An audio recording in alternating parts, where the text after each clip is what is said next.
a arquitetura dos ancestrais.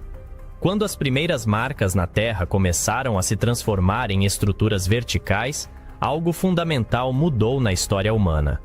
Não eram mais apenas sinais no chão, mas símbolos erguidos em pedra, sólidos como o tempo, criados para durar milênios. Eram construções que exigiam mais do que mãos e ferramentas, pediam organização, fé e uma visão que talvez nem pertença inteiramente ao nosso tempo. Na costa da Bretanha, na França, as pedras de Karnak se estendem por quilômetros em linhas perfeitas. São milhares de blocos erguidos há mais de 7.000 anos, muito antes das pirâmides ou mesmo da escrita. Grandes, médias e pequenas, todas alinhadas como se seguissem um código. Mas que código seria esse? Algumas teorias apontam para um calendário astronômico rudimentar. Outras sugerem caminhos cerimoniais ou locais de poder espiritual. O mais desconcertante é que, mesmo após séculos de pesquisa, ninguém consegue afirmar com segurança por que elas foram colocadas ali, nem como. O esforço exigido para transportar, erguer e alinhar tantas pedras desafia o senso comum sobre as capacidades das sociedades neolíticas. No norte da Escócia, sob o vento cortante das Ilhas Órcades, ergue-se o Anel de Brodgar, um círculo de pedra com mais de 100 metros de diâmetro, construído há cerca de 5.000 anos, em meio a um vale onde o céu parece mais perto da terra. A função exata do anel nunca foi esclarecida. Poderia ter sido um templo a céu aberto, um calendário solar ou o ponto central de uma comunidade ancestral que observava os ciclos da natureza com precisão religiosa. O lugar é tão envolto em lenda quanto em neblina. Dizem que suas pedras são guerreiros petrificados, amaldiçoados por dançarem depois do pôr do sol. Mas nenhuma estrutura megalítica é tão famosa ou tão envolta em especulações quanto o Stonehenge. Erguido na planície de Salisbury, no sul da Inglaterra, esse conjunto de pedras monumentais desafia todas as definições. Como um povo sem roda, sem animais de tração e sem metal, conseguiu mover blocos de até 50 toneladas por dezenas de quilômetros. Mais do que a técnica, o que intriga é o propósito.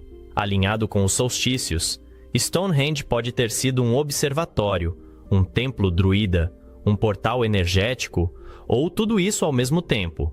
O que se sabe é que ele continua atraindo tanto peregrinos espirituais quanto cientistas em busca de respostas.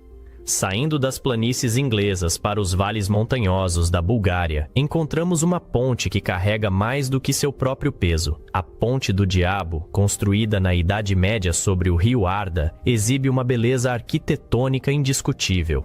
Mas o que realmente chama a atenção são as lendas que a envolvem.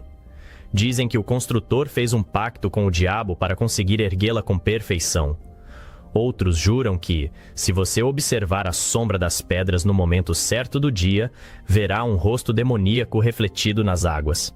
Superstição? Talvez. Mas para os locais, essa ponte ainda carrega algo sobrenatural e é tratada com o tipo de respeito que só o inexplicável impõe. E então, há as pirâmides de Gizé. Nenhuma outra construção antiga desperta tanta fascinação e debate.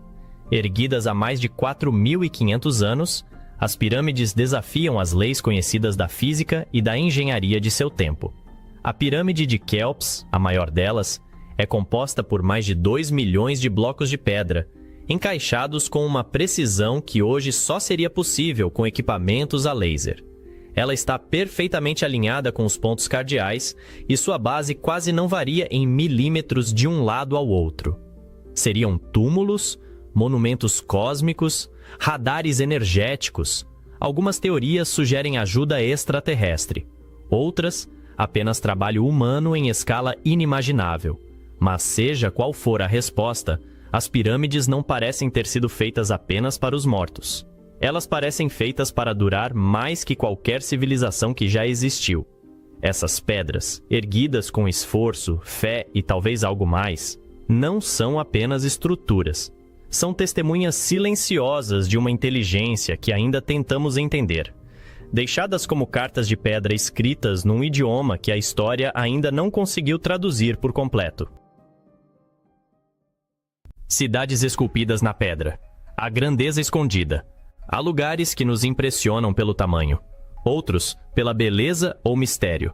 Mas há aqueles que provocam uma sensação diferente, mais profunda, quase existencial. São cidades inteiras que parecem não ter sido construídas, mas reveladas, como se sempre estivessem ali, escondidas dentro da pedra, esperando apenas o momento certo para emergir.